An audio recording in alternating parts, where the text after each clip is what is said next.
જુનાગઢ જિલ્લામાં આજ સવારથી ભારે વરસાદ શરૂ થયો છે અને ખાસ કરીને 3 તાલુકામાં ભારે વરસાદ નોંધાયો છે. એમાં મેંદરડા, વંથલી અને કેશોદમાં આ 3 તાલુકા પૈકી પણ મેંદરડામાં સૌથી વધારે એટલે કે 314 mm જેટલો વરસાદ, લગભગ 12.5 ઇંચ જેટલો વરસાદ નોંધાયો છે અને બાકીના 2 તાલુકા છે એમાં 200 mm એટલે કે 8 ઇંચ જેટલો વરસાદ નોંધાયો છે.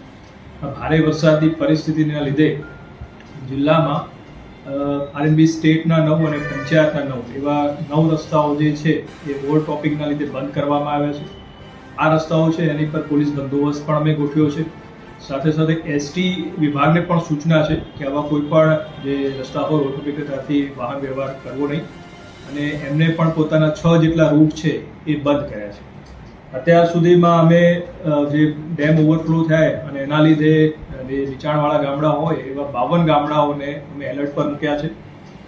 જે વધારે અસરગ્રસ્ત વિસ્તારો છે ત્યાં તમામ શાળા, કોલેજ અને આંગણવાડીઓ છે એને બંધ રાખવાની પણ સૂચના આપવામાં આવી છે. માણાવદર જે વિસ્તાર છે એમાં વીજળી પડવાથી એક વ્યક્તિનું મૃત્યુ અત્યાર સુધીમાં રિપોર્ટેડ થયું છે. ઉપરાંત મેંદરડા, માણાવદર, વંથલી, કેશોદ આ અલગ અલગ જગ્યાઓથી જ્યાં પણ નીચાણવાળા વિસ્તાર છે ત્યાં પાણી ભરાવાની સ્થિતિ પેદા થઈ છે ત્યાંથી લોકોને શિફ્ટિંગની પણ અત્યારે જે છે કાર્યવાહી શરૂ છે.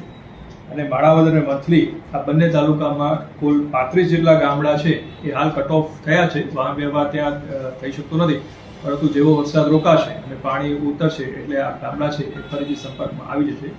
આપના માધ્યમથી હું જિલ્લાના તમામ લોકોને ખાસ મારી વિનંતી છે કે સાવચેત રહે. કોઈ પણ પરિસ્થિતિ એવી જણાય તો અમારા કંટ્રોલ રૂમ ઉપર જાણ કરે અને જે રસ્તાઓ ઓવરટોપિંગ થયા છે, બંધ કર્યા છે ત્યાંથી કોઈ પણ પ્રકારની અવરજવર કરવાની કોશિશ ન કરે અને પોતાની જાન છે એ મુશ્કેલીમાં મૂકવાનો પ્રયાસ ન કરે અને તંત્રને સહકાર આપે.